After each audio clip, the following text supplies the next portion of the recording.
이 세상 너마도 나비로 약하나 늘 이고 힘쓰면 큰 건 늘 얻겠네. 주의 은혜로 대속받아서 비와 같이 부르네. 눈같이 이겼네. 주님의 권능은 한없이 크오니 벌같은 내 마음 건너겨 주소서. 주의 은혜로 대속받아서 비와 같이 부르네. 눈같이 이겠네. 내 마음이 아파요 늘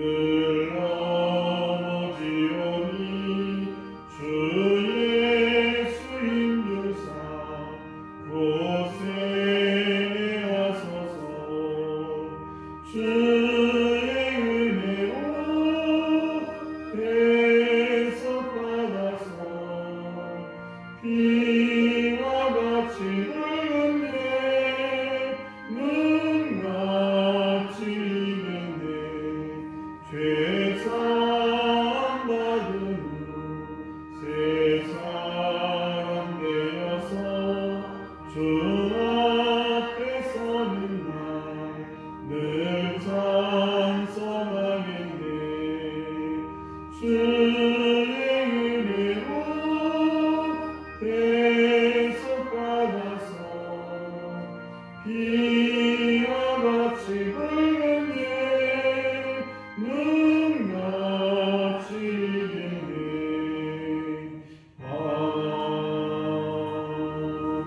아멘. 오늘 이 새벽 우리에게 주시는 말씀입니다. 사무엘상 27장 1절에서 7절 말씀입니다. 사무엘상 27장 1절에서 7절 말씀을 한 절 한 절 교독하겠습니다. 다윗이 그 마음에 생각하기를 내가 후일에는 사울의 손에 붙잡히리니 블레셋 사람들의 땅으로 피하여 들어가는 것이 좋으리로다. 사울이 이스라엘 온 영토 내에서 다시 나를 찾다가 단념하리니 내가 그의 손에서 벗어나리라 하고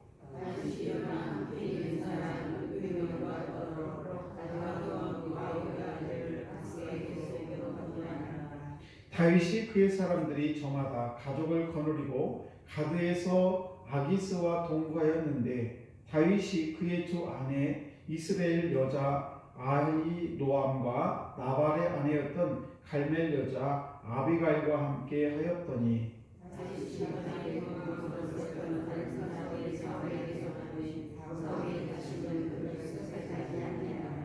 다윗이 아기스에게 이르되 바라건대 내가 당신께 은혜를 입었다면 지방 성읍 가운데 한 곳을 내게 주어 내가 살게 하소서. 당신의 종이 어찌 당신과 함께 왕도에 살릴까 하니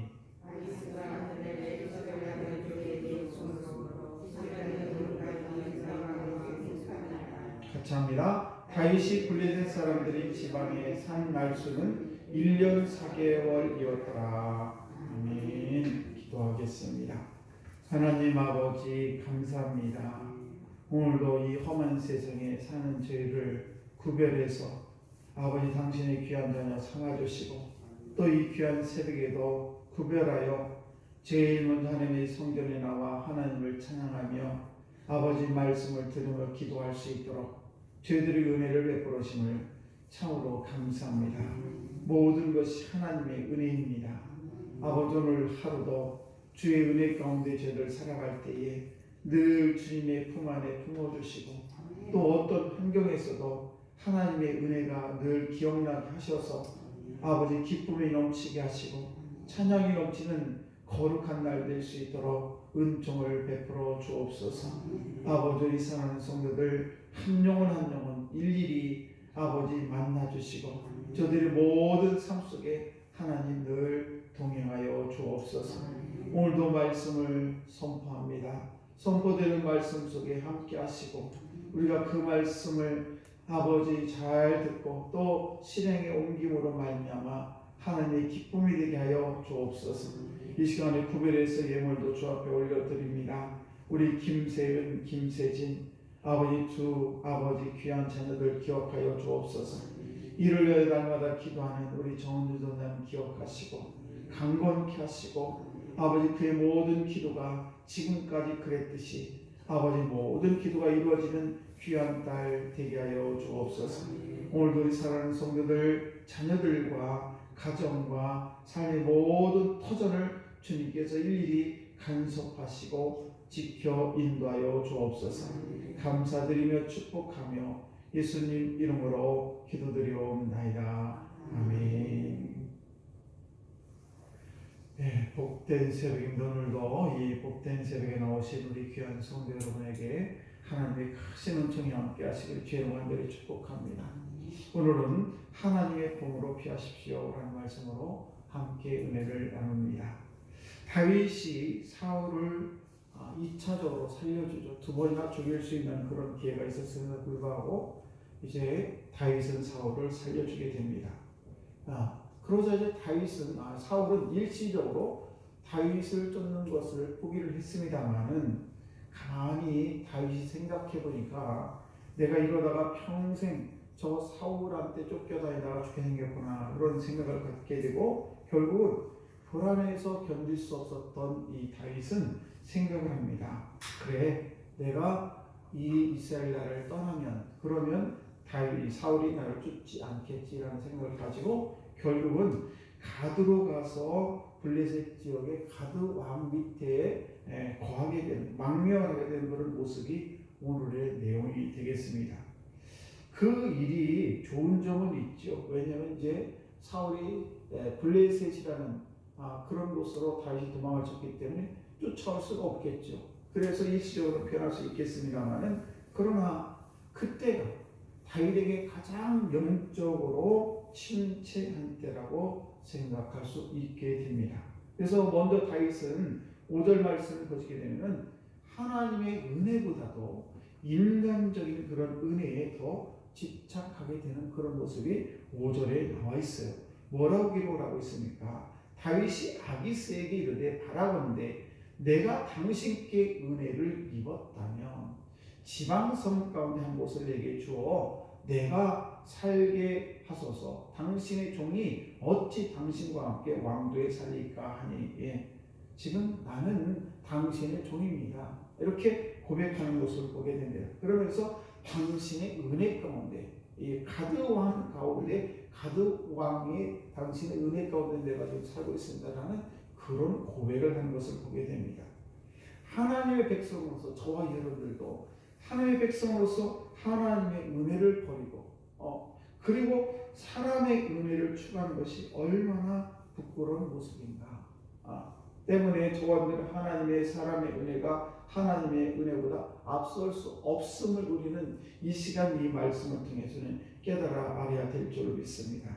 그래서 하나님의 은혜가 있으면 사람들이 참 신기하게 저와 여러분들에게 은혜를 베풀지만은 내가 사람의 은혜를 입게 되면은 사람의 은혜는 하나님께서 기뻐하는 그런 은혜가 아니기 때문에 그것은 오래가지 못한다는 사실입니다. 그리고 결국은 다윗은 1년 4개월에 거기에 머물러 있었더라 7절에 그렇게 기록을 하고 있습니다. 오늘은 이 말씀을 우리가 깨닫게 되는 그런 은혜의 말씀을 뭔가하면 우리는 세상에 살고 있지만 이 세상을 불할 필요가 없다는 말씀을 우리에게 전해주고 있는 것입니다. 블레셋은 여기서 세상을 상징을 하죠.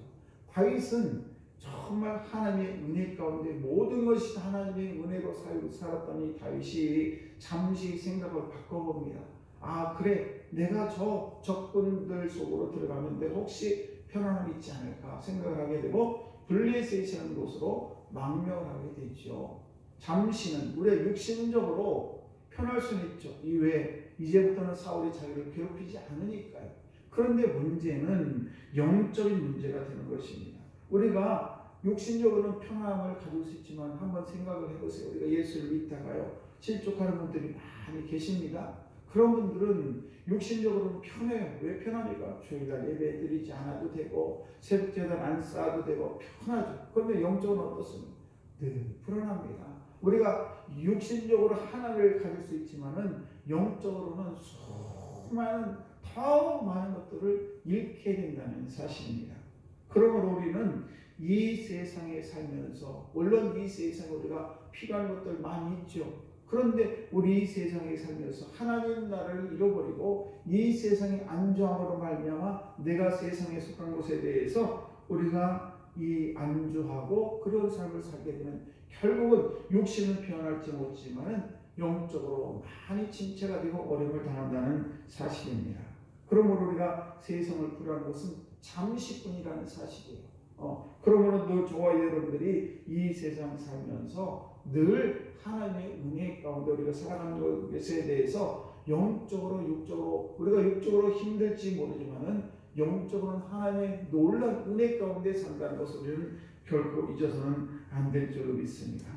세상의 부귀영화는 어떻게 보면 호박농풀과 같습니다. 여러분 시골에서 호박농풀을 키워보셔서 알으시겠지만 호박농풀은 그냥 그 밑으로 뚝 잘라버리면 큰 우성했던 것이 금방 시들어버립니다.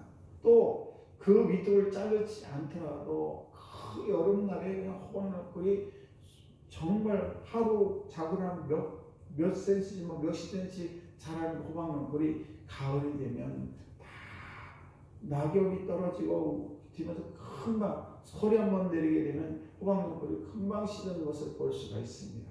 우리도 이 세상을 살면서 정말 어떻게 보면 호박농풀 같은 그런 인생을 살아가고 있는데 우리가 이 세상 살면서 결국 호박농풀을 구할 것이 아니라 그냥 겨울에도 푸르른 그런 소나무처럼 더디게 자라고 자라는 것 같지 않지만 자라는 그런 소나무처럼 삶을 살아가야 될 줄 믿습니다. 때문에 우리는 재벌과 어떤 부자들을 부러워해서 그것을 따라가는 사람인데 그것을 부러워할 필요도 없고 우리 믿는 사람들은 세상 사람들과 다른 가치관을 살아가고 있어요. 이 세상에 살고 있지만은 하나님의 자녀로 살고 있다는 것을 우리는 결코 잊어서는 안 될 줄 믿습니다. 세상 사람들의 가치는 고기를 먹고 또 어떤 넓은 집에 살면서 풍요롭게 많은 재산을 가지고 사는 것이 그들의 희망이고 그들의 꿈입니다만은 우리는 그렇게 그 세상에 원하는 그런 것들만이 우리 인생의 전부가 아니라는 사실을 우리는 결코 잊어서는 안 될 줄 믿습니다. 여러분 사자는 고기를 뜯어먹지만은 소는 그 사자가 뜯어먹는 그 고기를 부러워하지 않습니다. 왜? 소는 자기가 먹는 풀이 자기 음식이 되고 그것으로 소는 만족하는 것입니다. 세상 사람들이 다 고기를 먹는다고 해가지고 내가 풀을 먹는 소인데 그 고기를 먹는 이 사자를 부러워할 필요가 없다는 사실입니다. 이렇게 한갓 짐승도 자기에 속한 것에 자기 것에 대해서 자기 양식이 따로 있다는 것에 대해서 감상을 살아가고 있는데 하물며 하나님의 자녀들이 이 세상을 살면서 우리가 믿지 않는 사람들이 잘된 것에 대해서 세상적으로 잘된 것에 대해서 결코 불할 필요가 없는 그런 삶을 살아가야 된다는 사실입니다. 믿는 사람들은 이 세상에 속한 사람들이 무엇인가를 이루는 것에 대해서 너무 그것에 대해서 불할 필요가 없습니다. 왜? 우리는 믿음의 자녀로 이 세상에 살고 있지만 하나님의 자녀로 그런 삶을 살고 있기 때문에 그렇다는 사실입니다. 오늘도 저와 여러분들이 그 내가 가지고 있는 내가 속해 있는 하나님의 나라 이 백성으로 살아간다는 것을 꼭 잊지 마시고 우리가 사랑 안에서 우리가 하나님 안에서 삶을 살 때 진정한 기쁨이 있을 줄로 믿습니다. 여러분 어떤 분이 두 동서가 있다고 합니다. 그런데 그 동서가 사는 곳이 너무 달랐습니다. 큰 동서는 항상 물질을 자랑하고 넓은 아파트를 자랑하고 멋진 가구를 자랑하고 그리고 자기 자녀들의 고급 과외를 하는 것을 늘 자랑을 했습니다. 그런데 그 큰 동서의 집에 가면 늘 뭔가 불편했습니다. 이게 뭔가? 저 사람 저렇게 잘 살고 그러면 늘 자랑거리가 많은데 내가 가면 왜 이렇게 불편한가 생각이 들었습니다. 반면에 작은 동서가 있는데 이 작은 동서는 훨씬 큰 동서에 비해서 잘 살지를 못합니다. 그럼에도 불구하고 이 작은 동서는 늘 목소리가 맑고 얼굴이 환하고 그렇습니다. 그래서 이렇게 얘기를 합니다. 그 작은 동서가 형님 요즘에 제가 새벽제사를 쌌는데 얼마나 기쁨이 넘치는지 몰라요. 그러면서 자기가 비록 넓은 평수의 아파트는 아니고 많은 것은 가지고 있지 않지만은 그 얼굴이 늘 환한 것을 보면서 그렇구나. 하나님을 믿는 사람은 이 세상 삶을 살아가면서 무언가를 많이 갖는 것에 행복이 있는 것인가. 비록 작은 것을 갖고 있을지라도 저 얼굴이 저렇게 환한 것을 보니까 나도 예수를 믿으겠구나 라는 생각이 들었다는 사실이죠. 사랑하는 성도 여러분, 우리가 작은 동서처럼 살아가야 될 줄 믿습니다.